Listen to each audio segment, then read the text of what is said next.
안녕하세요. 군사돋보기입니다. 최근 중국이 최강의 전투기라 자랑이 맞지 않는 J-10 4세대 전투기가 물수제비까지 퉁퉁 튕기며 보기 좋게 추락했다는 소식이 밝혀졌습니다. 해외 언론 매체인 디펜스 블로그의 기사에 따르면 중국 공군의 주력 전투기 중 하나인 J-10S 복좌 전투기가 10월 22일 오후 허난성 정저우시의 지알루강 일대에 있는 다리 옆에 추락했다고 합니다. J-10S는 당시 정저우 마터우강 공항 활주로에 착륙하려 했지만 갑작스런 문제가 발생해 활주로에서 1.2km 떨어진 곳에 추락한 듯 보이는데요. 문제는 이때 추락한 J-10S 전투기가 민간인들이 낚시를 하고 있던 중 한복판에 떨어져 자칫하면 큰 사고로 이어질 뻔했다는 것입니다. 이 같은 사고는 처음 있는 일이 아니며 과거에도 J-10 전투기가 추락하며 무고한 사상자를 7명이나 낸 적이 있었다고 하는데요. 중국이 자랑하던 J-10S 전투기에는 무슨 문제가 생겼으며 왜 2명의 조종사들은 민간인 지역에서 큰 사고가 날 수 있음을 알면서도 비상 탈출을 감행하고 이후의 사태에 대해서는 나몰라라 한 것일까요? 중국은 유사시 최소 500기에서 600기, 최대 1800여 기에서 2000여 기에 달하는 공군기들로 한국을 침공해 공격할 수 있을 것이 예상되어 왔습니다. 하지만 이번 사고로 인해 중국 공군기들의 실제 성능이 어떤지 밝혀졌고 이젠 이들의 침공 따윈 우스운 일로 생각해도 괜찮은 걸까요? 지금부터 알아보겠습니다. 전문가는 아니지만 해당 분야의 정보를 조사 정리했습니다. 본의 아니게 틀린 부분이 있을 수 있다는 점 양해해 주시면 감사하겠습니다. 왜 J-10S의 두 조종사는 전투기의 기술을 돌리지 않았나? 중국의 주력 4세대 전투기인 J-10S가 추락하게 된 원인은 역시나 중국 공군 전투기의 고질적인 문제인 엔진 문제 때문인 것으로 파악되고 있습니다. 10월 22일 오후 훈련 비행 중이던 J-10S 복자기 한 대에서 엔진 결함으로 추정되는 고장이 발생하면서 사고가 일어난 것으로 추정되는데요. 조종사 2명은 모두 비상탈출을 감행했고 운 좋게 살아남은 것으로 알려졌습니다. 하지만 추락하는 J-10S 전투기는 정저우시 북부의 신정국제공항 동쪽 1.2km 떨어진 곳에 있는 지알루강으로 향했는데요. 기사 외에 전해지는 목격담들에 따르면 하늘을 나던 J-10S 전투기에서 불꽃이 발생하더니 이윽고 화염에 휩싸였다고 합니다. 결국 J-10S 전투기는 드래그 슈트라 불리는 착륙 낙하산까지 펼치며 추락했지만 물 위에 퉁퉁 튕기며 물수제비를 일으켰다고 합니다. 그래도 물가에 착륙한 덕분에 기체가 폭파되지는 않은 듯한데요. 사고 사진을 직접 보여드리지 않는 점 양해 부탁드립니다. 이전에 실제 사고 사진을 썼더니 이런 사진을 쓰면 안 된다는 제재가 들어왔었기에 이번 영상에서는 다른 사진으로 대체할 수밖에 없었는데요. 실제 사고 사진을 보면 J-10이 파손된 채 마치 보트처럼 물가에 턱하니 걸쳐져 있습니다. 드래그 슈트는 일반적으로 대형 항공기들이 착륙할 때 사용하고 체급이 작은 소형 전투기는 사용하지 않습니다. 우리 한국 공군의 전투기들 중에는 이처럼 드래그 슈트를 이용하는 경우가 잘 없는 것으로 알려져 있는데요. J-10S는 대형 전투기도 아닌데 착륙할 때 드래그 슈트를 전개시켰다는 것을 볼 때 J-10S의 제동 능력이 떨어지는 편이라고 유추할 수 있습니다. 드래그 슈트는 착륙하는 항공기의 속도를 급격히 줄이는 데 사용되는데 노면이 얼어 있다거나 비가 온 후 착륙할 때 사용하기도 합니다. 어쩌면 J-10S의 제동 능력이 떨어진다기보다 이 당시 J-10S가 추락하는 곳이 물가였기 때문일 수도 있겠습니다. 어쨌든 주변에서 낚시를 하던 낚시꾼들은 난데없는 전투기의 추락에 의해 큰 피해를 입을 뻔했지만 다행히 다친 사람은 없었다고 하는데요. 하지만 운이 좋아 희생자가 없었지 자칫하면 대형 사고로 이어질 뻔했던 위험천만한 사고였습니다.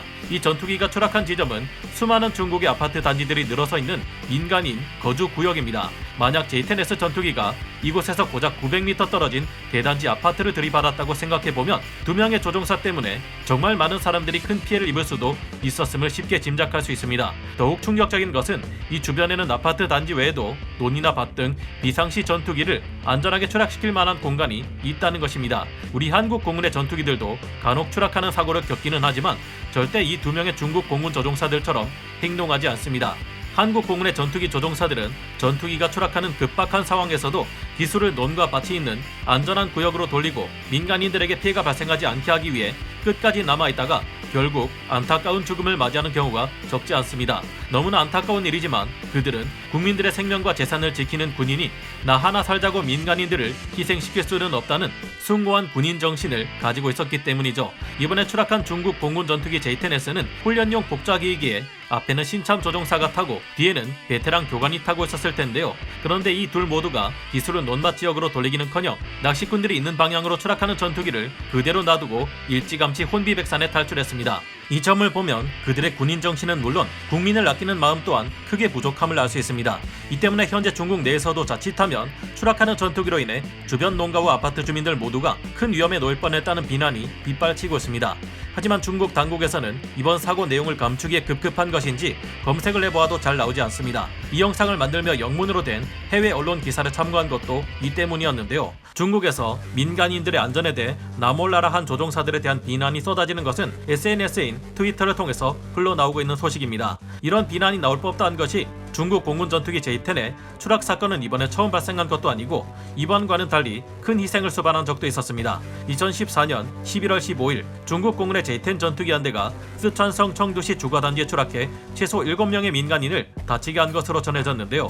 2014년 11월 16일 중국 신화망의 보도에 따르면 중국 공군의 주력 전투기인 J-10 전투기 한 대가 15일 오후 2시에 청두시 피현의 한 건물 인근에 추락해 화재가 발생했고 이로 인해 3명의 중상자를 포함해 7명이 다쳤다고 합니다. 이때 파괴된 건물은 분양 사무실이었던 것으로 알려졌는데 주말을 맞아 방문객이 많았기에 인명피해가 더욱 늘어날 것이 우려된 바 있었습니다. 당연히 이때도 사고를 일으킨 전투기의 조종사는 비상탈출한 결과 무사히 생존했다고 하는데요. 정확한 사고 원인은 밝혀지지 않았지만 건물을 향해 전투기가 곧장 날아가 추락했고 추가 피해까지 일으켰다는 점을 볼 때 중국 공군 조종사들이 자국민들의 생명과 재산을 우리 공군만큼 아끼지 않는다는 것은 분명해 보입니다.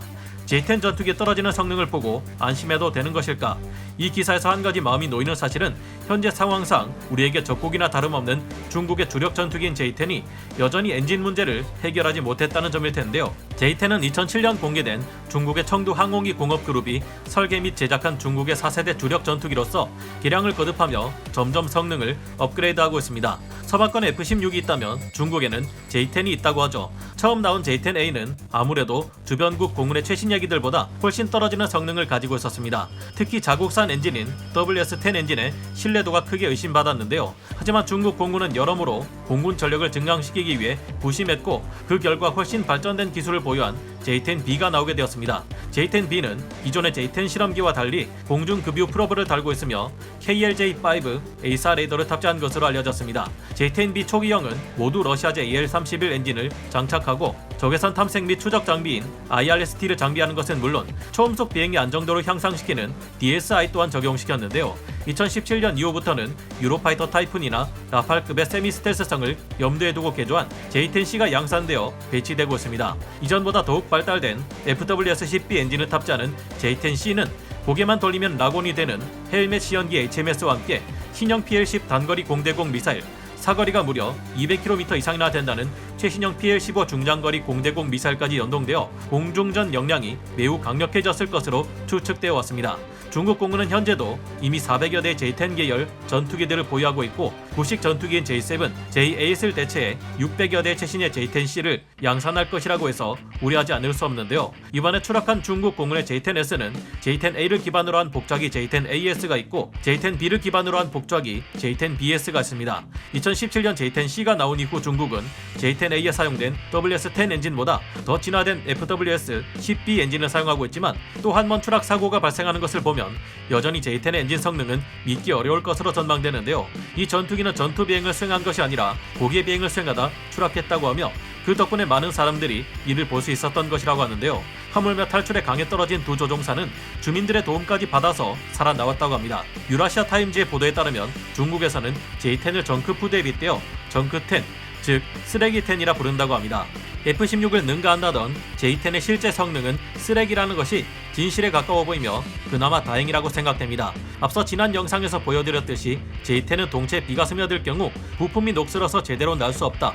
절대 자동차 세차할 때처럼 물을 뿌리면 안 된다고 자국 정비사가 강조하기도 했습니다. 이런 점을 보면 아직은 중국 전투기에 많은 문제가 산재해 있으며 그래서인지 수출길에서도 J-10 같은 전투기가 전혀 팔리지 않고 있다는 것을 알 수 있는데요. 모쪼록 우리 한국에게 가장 심각한 적이 될 수 있는 것이 중국인 만큼 그들의 엔진 기술 개발이 계속해서 잘 안 되기를 바라봅니다.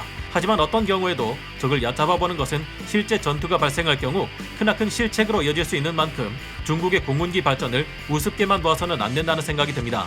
설령 중국의 모든 공군기들이 제대로 된 성능을 발휘할 수 없다 해도 우리는 그들의 전투기 모두가 제대로 된 성능을 진짜로 발휘할 수 있다는 가정하에 대응 방법을 구상하고 전략을 짜야 할 것이라 생각되네요. 이런 것이 바로 적을 툭하면 얕잡아보는 중국군과 매 순간 철저히 작전을 수행하는 우리 군의 차이점이 아닐까 싶은데요. 이순신 장군님이 모든 해전에서 승리할 수 있었던 것은 조선 해군의 능력을 과대평가하지 않고 철저한 분석 아래 이길 수 있는 전투에만 참가했기 때문이라고 생각되는데 우리 또한 그래야 하지 않을까 생각해봅니다. 중국에서는 미국의 전투기 기술을 많이 베껴간 것이 확인되고 있는데 그럼 혹시 중국에게 기술을 안 줄 게 아니라 일부러 엉터리 기술을 이상하게 가르쳐줘서 영원히 제대로 된 전투기 엔진을 개발할 수 없게 만드는 건 할 수 없을까 하고 생각해보네요. 마지막으로 국민의 생명을 지키기 위해 기꺼이 자신의 목숨까지도 희생해 전투기의 기술을 돌리곤 했던 우리 대한민국 공군 전투기 조종사분들에게 국민의 한 사람으로서 감사하는 마음과 함께 좋은 곳에서 편히 쉬고 계시기를 바랍니다. 오늘 군사 돋보기 여기서 마치고요. 다음 시간에 다시 돌아오겠습니다. 감사합니다. 영상을 재밌게 보셨다면 구독, 좋아요, 알림 설정 부탁드리겠습니다.